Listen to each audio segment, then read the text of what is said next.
Et action!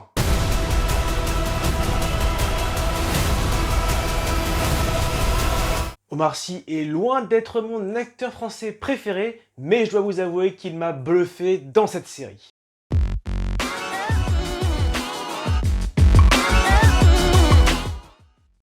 Bonjour à tous et bienvenue sur Media Show pour cette nouvelle Média Critique. Et avant de commencer cette nouvelle vidéo, n'oublie pas de t'abonner à la chaîne YouTube, mais également de la partager avec tes proches et tes amis. Aujourd'hui, il sera question de la série française Lupin dans l'ombre d'Arsène, créée par Georges Cail en collaboration avec François Usain et réalisée en partie par Louis Leterrier.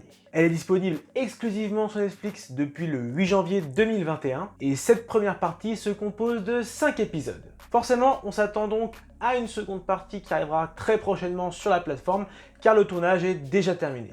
Mais est-ce qu'il faut s'attendre à une mini-série? Pour l'instant, une seule saison est prévue, donc affaire à suivre. Passons sans plus attendre à la critique.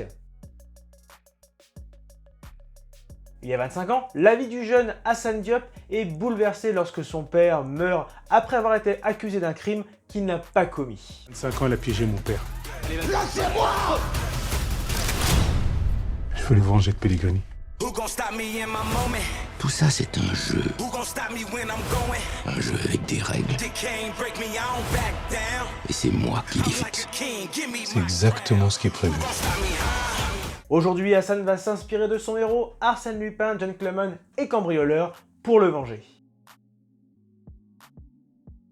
Sur les réseaux sociaux, de nombreuses critiques négatives circulent sur cette création française et j'ai un peu de mal à comprendre cet acharnement. Certes, la série Lupin n'est pas exempte de défauts et on y reviendra après, mais cette première partie se montre convaincante avec beaucoup d'ambition et j'ai vraiment hâte de voir la suite des aventures de Assane Diop. Car oui, il ne s'agit pas d'une série sur le célèbre cambrioleur, mais bien sur cet homme, Assane, véritable fan du personnage de fiction et qui s'en inspire au quotidien.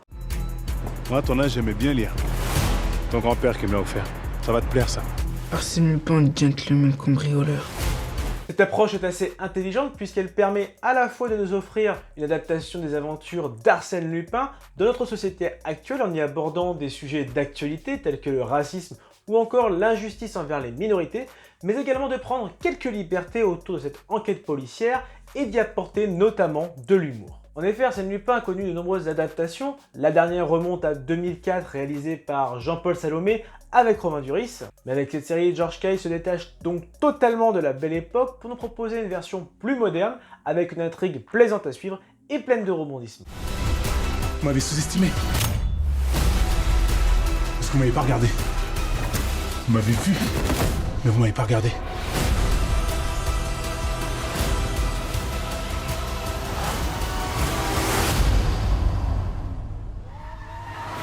Pour avancer dans cette enquête et en apprendre davantage sur les origines d'Assane, le scénario emprunte de nombreux flashbacks, procédé assez classique mais qui fonctionne et qui accentue le rythme effréné de cette série. Bon, bien évidemment, il y a quelques facilités dans l'écriture du scénario avec quelques scènes prévisibles, comme par exemple le coup de la voiture qui doit être discrète mais qui ne l'est pas dans le premier épisode. De plus, le scénario a été à de nombreuses reprises jugé trop formaté, mais je ne suis pas de cet avis non plus. Quoi qu'il en soit, cette première partie de la série Lupin se révèle fort divertissante et se conclut sur une scène finale effrayante. Une agréable surprise pour cette fiction française.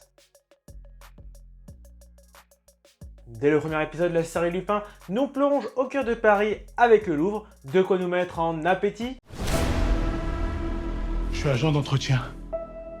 Les œuvres d'art que je nettoie. Vendredi prochain, ils vont vendre un colis aux enchères.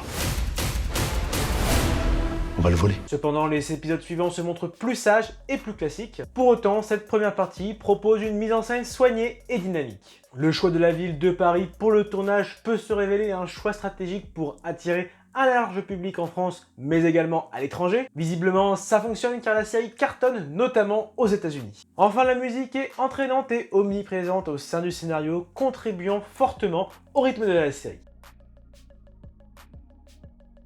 Habituellement, je ne suis pas trop friand des longs métrages où Omar Sy détient le premier rôle, sauf bien évidemment quelques exceptions telles que Intouchable ou encore dernièrement L'Appel de la Forêt. En effet, son jeu d'acteur ne m'attire pas vraiment, mais à travers le personnage d'Assane Diop, je dois vous avouer que j'ai été agréablement surpris par son interprétation. En effet, l'acteur est très investi et malgré qu'on puisse retrouver ses mimiques, c'est un plaisir de suivre cette enquête à ses côtés.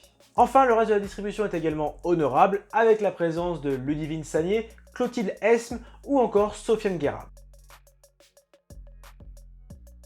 Pour résumer, malgré quelques facilités scénaristiques, cette première partie de la série française Lupin est convaincante, fort divertissante, avec beaucoup d'ambition, une mise en scène soignée et une véritable surprise de retrouver Omar Sy dans le premier rôle avec une belle interprétation.